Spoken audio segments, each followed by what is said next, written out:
क्या कभी आपने गौर किया है, when we open or close the door by pushing or pulling it, कि जब हम किसी दरवाजे को खोलते हैं या बंद करते हैं तो उसको पुश करते हैं या हम पुल करते हैं, और ऐसा हम उसको उसके एक्सिस ऑफ रोटेशन के गिर्द घुमाने के लिए करते हैं ताकि वो अपने एक्सिस ऑफ रोटेशन के गिर्द घूमे। तो जब डोर क्लोज करना हो या डोर ओपन करना हो तो हमें पुश या पुल करना पड़ता है, और ऐसा क्यों करना पड़ता है, क्योंकि उसको उसके एक्सिस ऑफ रोटेशन के गिर्द हमने घुमाना होता है। तो डोर ओपन या क्लोज जो होगा ये टर्निंग इफेक्ट ऑफ फोर्स है, यानी फोर्स उस पर एक्ट करती है। तो इस तरह से डोर जो है वो क्लोज या ओपन होगा, यानी दरवाजे को खोलने के लिए या आपने अगर दरवाजे को बंद करना होगा तो आपको एक टर्निंग इफेक्ट ऑफ फोर्स जो है वो अप्लाई करना पड़ता है, यानी टर्निंग इफेक्ट ऑफ फोर्स उस पर होता है। तो जिसकी वजह से दरवाज़ा हम क्लोज करते हैं या ओपन करते हैं, यानी दरवाज़ा या तो हम बंद करते हैं या खोलते हैं। तो इसी से रिलेटेड आज का हमारा जो टॉपिक है वो है टॉर्क और मोमेंट ऑफ फोर्स, यानी टॉर्क और मोमेंट ऑफ फोर्स जो है ये क्या चीज़ें हैं, इसके बारे में हमने आज डिस्कस करना है। तो टॉर्क जो है ये क्या चीज़ है, इसको हम वीडियो में आगे चल के पढ़ते हैं, लेकिन उससे पहले हमने कुछ टर्म्स हैं उनको डिस्कस करने हैं। तो सबसे पहले हम देखते हैं कि रिजिड बॉडी क्या है। A rigid body is one that is not deformed by forces acting on it, यानी अगर रिजिड बॉडी हम उस बॉडी को कहते हैं कि जिस पे फोर्सेस अप्लाई हों, जिस पे फोर्सेस अप्लाई हों, फोर्सेस एक्ट करें और वो अपनी शक्ल जो है उसको चेंज ना करे, तो इसको बोलते हैं रिजिड बॉडी। एक रिजिड बॉडी जो होती है made up of small particle, छोटे छोटे पार्टिकल से मिलकर चीज़ें बनी होती हैं। जैसे व्हाइट बोर्ड है तो ये भी पार्टिकल से मिलकर बना हुआ है। तो छोटे छोटे पार्टिकल से जब चीज़ें मिलकर बनती हैं तो जब उसके ऊपर हम फोर्स अप्लाई करें और उसके पार्टिकल के दरमियान डिस्टेंस चेंज ना हो तो इसको भी हम रिजिड बॉडी बोलते हैं। यानी इस व्हाइट बोर्ड के ऊपर हम ऐसे फोर्स लगा रहे हैं तो इस व्हाइट बोर्ड के ऊपर ऐसा नहीं हुआ कि फोर्सेस का वर्ड मूव करके यहाँ पर चला गया, एक्टिंग का वर्ड मूव करके यहाँ पे आ गया, तो इसलिए इन पार्टिकल्स के दरमियान डिस्टेंस चेंज नहीं हुआ। तो जब पार्टिकल के दरमियान डिस्टेंस चेंज नहीं होगा तो ऐसी बॉडी को हम बोलते हैं कि रिजिड बॉडी है। यानी एक रिजिड बॉडी जो होती है सख्त बॉडी ही होती है, यानी ऐसी बॉडी जिसके ऊपर हम फोर्स अप्लाई करें और उसके पार्टिकल के दरमियान डिस्टेंस चेंज ना हो तो उसको हम बोलते हैं कि रिजिड बॉडी है। अब उसके बाद बात करते हैं एक्सिस ऑफ रोटेशन की। एक्सिस ऑफ रोटेशन क्या है? A straight line passing through the point of a rotating rigid body while other points of the body move in a circle. तो इसको हम क्या कहते हैं? एक्सिस ऑफ रोटेशन बोलते हैं। यानी एक्सिस ऑफ रोटेशन एक ऐसा पॉइंट है जहां पे बॉडी क्या करेगी? मूव करेगी। यानी ये देखें, ये इसका एक्सिस ऑफ रोटेशन है, ये पॉइंटर को ऐसे ऐसे मैं घुमा रहा हूं तो ये इसका क्या है? ये इसका एक्सिस ऑफ रोटेशन है। यानी एक्सिस ऑफ रोटेशन जो है a straight line passing through the point of rotating rigid body while other points of the body move in a circle. यानी दूसरे पार्टिकल जो हैं वो सर्कल में, पॉइंट्स जो हैं वो सर्कल में मूव करें तो इसको बोलते हैं कि ये एक्सिस ऑफ रोटेशन है। अब जब हम एक्सिस ऑफ रोटेशन की बात करते हैं तो forces that produce turning effect are very common, यानी जिससे गर्दिशी असर आता है वो बहुत सी कॉमन एग्जांपल हैं। मैं आपको कुछ यहाँ पे दिखाता भी हूँ। जस्ट लाइक जैसे ये एक मेरे पास शार्पनर है और उसके साथ मेरे पास एक लेड पेंसिल है, तो ये अक्सर आपने इसको तराशा होगा लेड पेंसिल को, तो जब ऐसे करके आप इसको घुमाते हो तो आप टर्निंग इफेक्ट प्रोड्यूस करते हो, यानी फोर्स का गर्दिशी असर जो होता है वो इसमें प्रोड्यूस कर रहे होते हैं। यानी ये देखें, जैसे ही घूमेगी तो ये फोर्स का गर्दिशी असर हो रहा है, यानी फोर्स में टर्निंग इफेक्ट ऑफ फोर्स हो रहा है, यानी फोर्स को घुमाने का गर्दिशी असर हो रहा है। तो इसको हम क्या बोलते हैं? ये टर्निंग इफेक्ट ऑफ फोर्स होता है। अब टर्निंग इफेक्ट ऑफ फोर्स को बोलेंगे हम क्या? ये मैं आगे चल के आपको बताता हूं। इसी तरह से और बहुत सी एग्जांपल्स आपको मिल जाएगी। जैसे ये मेरे पास एक वाटर टैप है, तो वाटर टैप जो होती है उसमें भी यही चीज़ होती है कि वाटर टैप में भी आप क्या करते हो, आप टर्निंग इफेक्ट प्रोड्यूस करते हो। यानी जब इसको आप इस तरह से करके घुमाते हो तो आप क्या कर रहे हो, आप इसमें टर्निंग इफेक्ट प्रोड्यूस करते हो, जिस वजह से पानी या तो इसका बंद कर रहे हो या इसमें नल में से पानी बाहर आएगा। तो ये क्या होता है, ये टर्निंग इफेक्ट ऑफ फोर्स है, यानी घुमाने का असर है। एक टर्निंग इफेक्ट ऑफ फोर्स जो होता है, घुमाने का फोर्स जो है, टर्निंग इफेक्ट ऑफ फोर्स है, ये गर्दिशी असर है, टर्निंग इफेक्ट ऑफ फोर्स है, और ये किसी एक्सिस ऑफ रोटेशन के गिर्द घूम रहा है। तो इसकी और भी आपको बहुत सी एग्जांपल मिल जाती हैं। जैसे कि एक डोर जो होता है, एक डोर के ऊपर जो हैंडल उसका लगा होता है, तो जब आप हैंडल को आप घुमाते हो, यानी डोर के ऊपर ऐसी टाइप का कुछ हैंडल लगा होता है, तो आप उसको ऐसे करके घुमाते हो तो दरवाजा खोलते हो या दरवाजे को आप लॉक करते हो, तो वो भी क्या है, वो भी टर्निंग इफेक्ट ऑफ फोर्स ही है।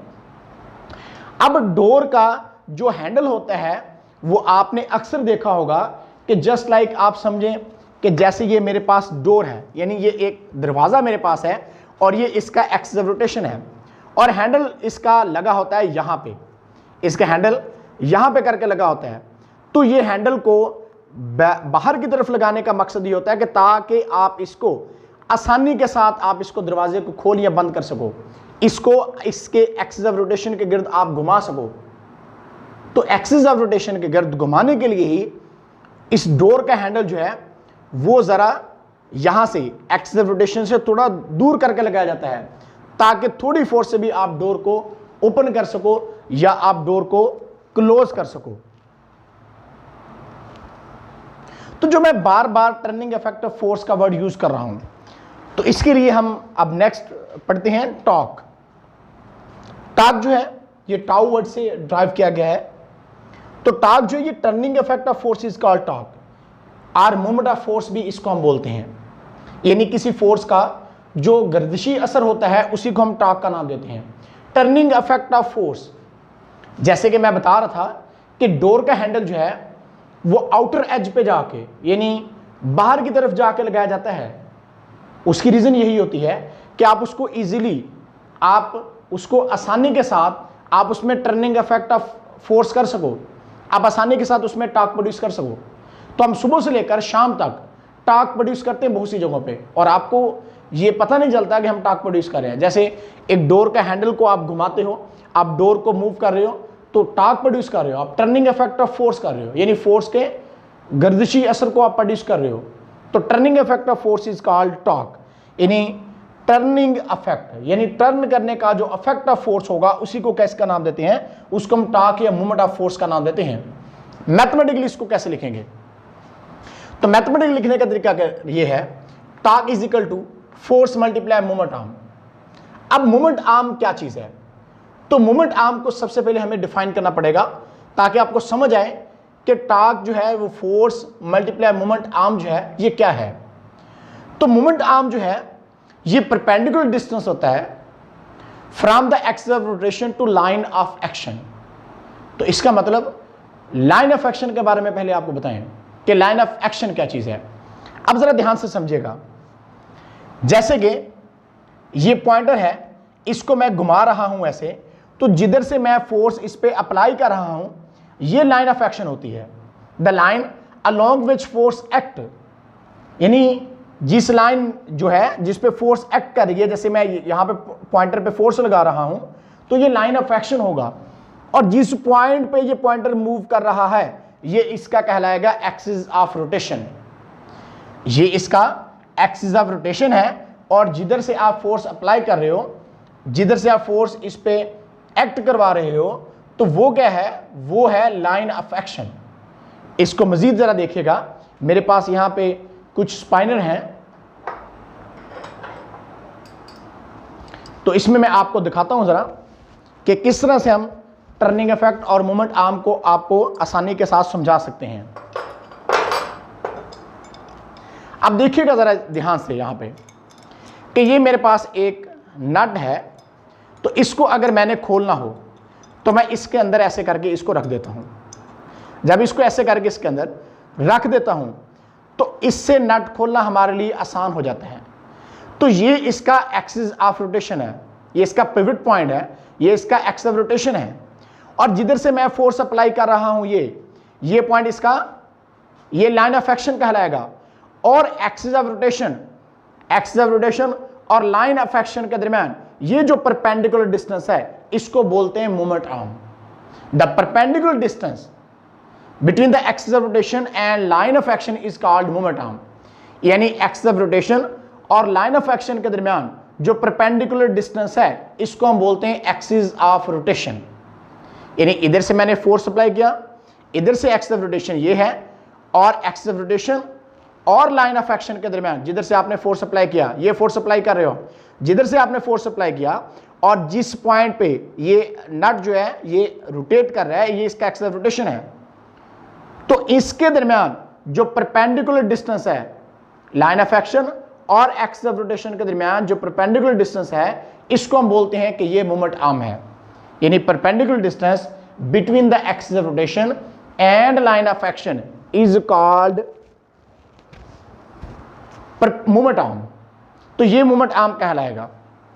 जैसे यहां पे फिगर में मैं दिखा रहा हूं, यहां पे देखिएगा आप जरा ध्यान से कि हमारे पास ये है जी एक्सिस ऑफ रोटेशन और इधर हमने रखी हुई लाइन ऑफ एक्शन है, यानी जिधर से आप फोर्स अप्लाई कर रहे हो, और ये इसके दरमियान परपेंडिकुलर डिस्टेंस है। तो लाइन ऑफ एक्शन और एक्सिस ऑफ रोटेशन के दरमियान परपेंडिकुलर डिस्टेंस क्या कहलाता है? Moment arm. जैसे ये पॉइंटर मैं मूव कर रहा हूं और इधर से मैं फोर्स अप्लाई कर रहा हूं, इस जगह पे फोर्स अप्लाई कर रहा हूं और इस पॉइंट पे ये एक्सिस ऑफ रोटेशन है इसका, तो इसके दरमियान ये इतना जो परपेंडिकुलर डिस्टेंस, ये वाला डिस्टेंस, तो ये जो परपेंडिकुलर डिस्टेंस होगा इसको हम बोलते हैं मोमेंट आर्म। तो उम्मीद है आपको मोमेंट आर्म का पता चल गया होगा।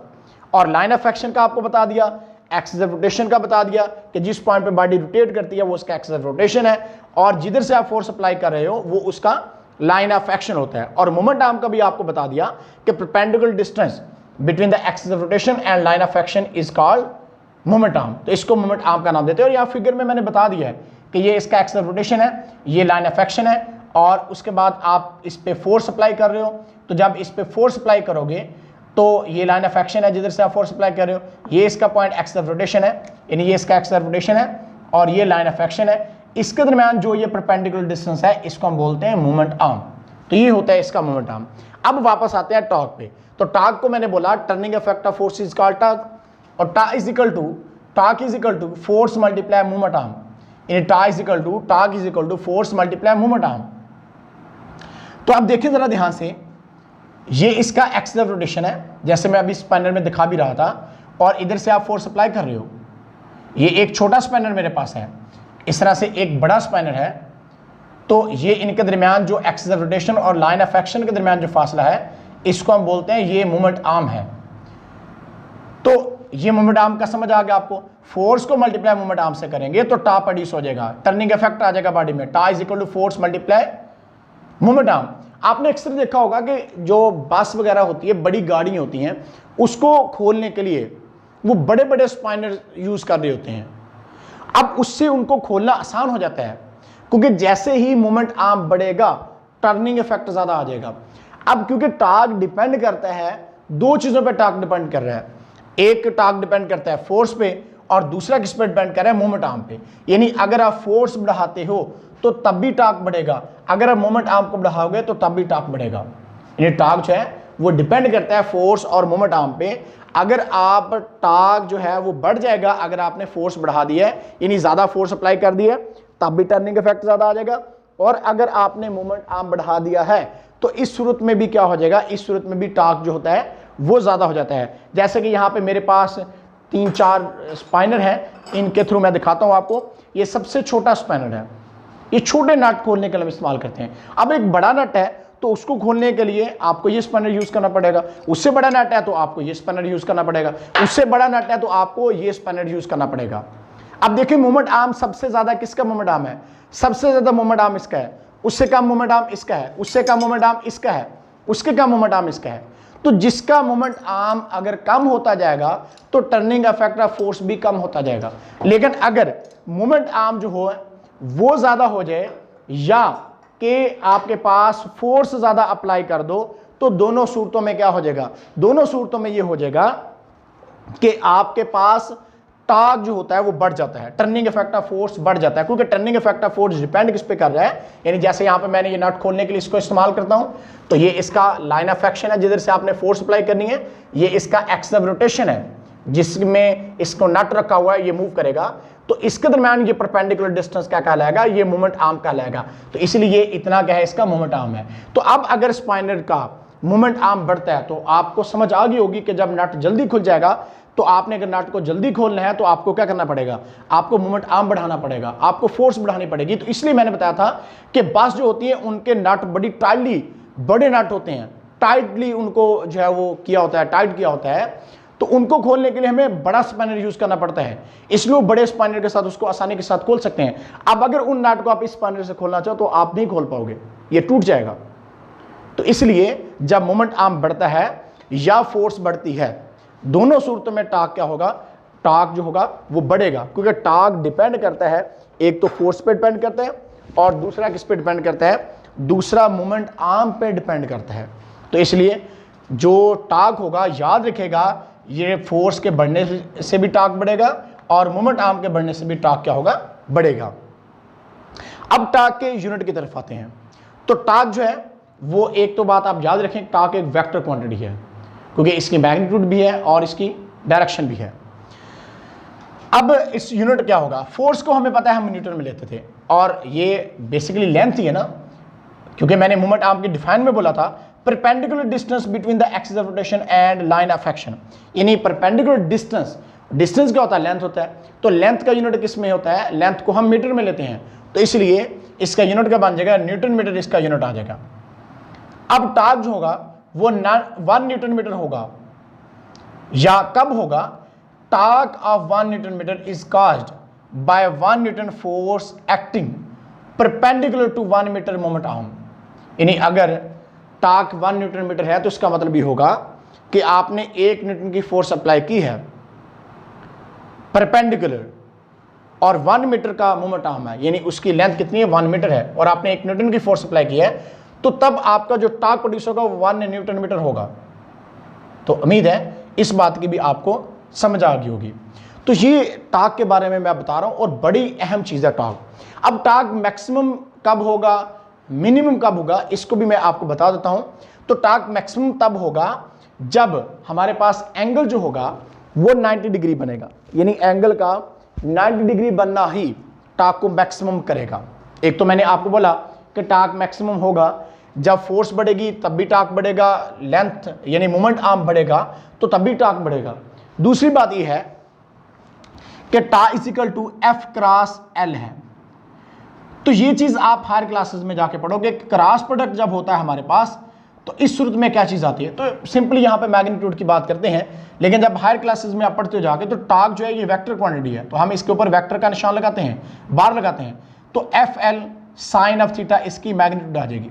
अब थीटा अगर 90 डिग्री हो जाए तो FL साइन 90 डिग्री 1 होता है, तो इसलिए FL आ जाएगा, यानी टॉर्क हमारा जो होगा वो मैक्सिमम होगा जब एंगल कितना बनेगा, जब F और L के दरमियान, यानी फोर्स और L के दरमियान, जैसे मैंने बताया था कि मोमेंट आर्म जो है ये perpendicular distance between the axis of rotation and line of action है, कि एक्सिस ऑफ रोटेशन और लाइन ऑफ एक्शन के दरमियान जो परपेंडिकुलर डिस्टेंस है इसको मोमेंट आर्म बोला था। तो अगर आप परपेंडिकुलरली आपने टॉर्क जो है वो मैक्सिमम करना है तो आपको इसको क्या फोर्स अप्लाई करनी पड़ेगी, आपको परपेंडिकुलर फोर्स लगानी पड़ेगी, ताकि फोर्स और मोमेंट आर्म के दरमियान, यानी ऐसे फोर्स लगा रहे हैं, तो जब आप ऐसे फोर्स लगा रहे हो, यहां पे फोर्स अप्लाई हो रही है, तो ये मोमेंट आर्म है, तो एंगल कितना बनेगा इनके दरमियान, ये मोमेंट आर्म है, ये फोर्स F है, ये मोमेंट आर्म है, तो एंगल बनेगा 90 डिग्री। तो इसलिए टॉर्क क्या हो जाएगा, यहां पे मैक्सिमम हो जाएगा। टॉर्क मिनिमम कब होगा, जब आपके पास फोर्स और मोमेंट आर्म, यानी फोर्स आप इधर से ऐसे लगा रहे हो, फोर्स इधर को लगा रहे हो, आप ऐसे फोर्स लगा रहे हो, तो जब आप ऐसे फोर्स लगाओगे तो इसके दरमियान एंगल कितना बनेगा, या आप अंदर को फोर्स लगा रहे हो, यानी फोर्स आप इधर को लगा रहे हो और मोमेंट आर्म और इसके फोर्स के दरमियान एंगल कितना बनेगा, 0 डिग्री, तो साइन 0 0 होता है, तो इसलिए टॉर्क विल बी मिनिमम, और टॉर्क 0 हो जाएगा। तो टॉर्क जो है मैक्सिमम कब होगा, टॉर्क मैक्सिमम तब होगा जब फोर्स और मोमेंट आर्म के दरमियान एंगल 90 डिग्री बनेगा। जब फोर्स और मोमेंट आर्म के दरमियान एंगल 90 डिग्री बनेगा तो इस सूरत में टॉर्क मैक्सिमम होगा। जब फोर्स और मोमेंट आर्म के दरमियान एंगल 90 डिग्री नहीं होगा, 0 डिग्री होगा, तो इस सूरत में क्या होगा? इस सूरत में ये होगा कि टॉर्क मिनिमम हो जाएगा। यानी यहां पे तो मैक्सिमम के लिए हमने दिखाया है, तो मिनिमम के लिए आप थीटा की जगह पे 0 डिग्री लगाएं तो FL sin 0 हो जाता है। तो इस तरह से टॉर्क हमारे पास फिर वो 0 आ जाता है। लेकिन ये जो मैंने वैल्यू निकाली है ये टॉर्क मैक्सिमम निकाला है, यानी फोर्स और मोमेंट आर्म के दरमियान जब एंगल 90 डिग्री बनेगा तो टॉर्क वैल्यू भी मैक्सिमम होगा। तो ये था हमारा आज का टॉपिक, जो कि टॉर्क और मोमेंट ऑफ फोर्स जिसको हमने नाम दिया हुआ है। तो उम्मीद है आज का लेक्चर आपको समझ आया होगा, क्योंकि आज का लेक्चर जो टॉर्क है ये बहुत ही इंपॉर्टेंट टॉपिक था। ये पेपर के पॉइंट ऑफ व्यू से बहुत इंपॉर्टेंट टॉपिक है और बार बार ये एग्जाम में क्वेश्चन आता है। तो आज की वीडियो आपको कैसी लगी कमेंट्स बॉक्स में आप ज़रूर बताएं। अगर आपको मेरी वीडियो पसंद है तो लाइक करें, शेयर करें और बेल आइकन का बटन जरूर प्रेस करें, क्योंकि आप जब चैनल को सब्सक्राइब करते हो तो बेल आइकन आप प्रेस नहीं करते हो तो आपको मेरी लेटेस्ट वीडियो नहीं मिल पाती। तो इसलिए आपने जब भी चैनल को सब्सक्राइब करना है मेरे को, तो आपने बेल आइकन जरूर प्रेस करना ताकि लेटेस्ट वीडियो आपको सबसे पहले मिले। तो मिलेंगे इंशाल्लाह नेक्स्ट सेशन में, तब तक अल्लाह हाफिज़।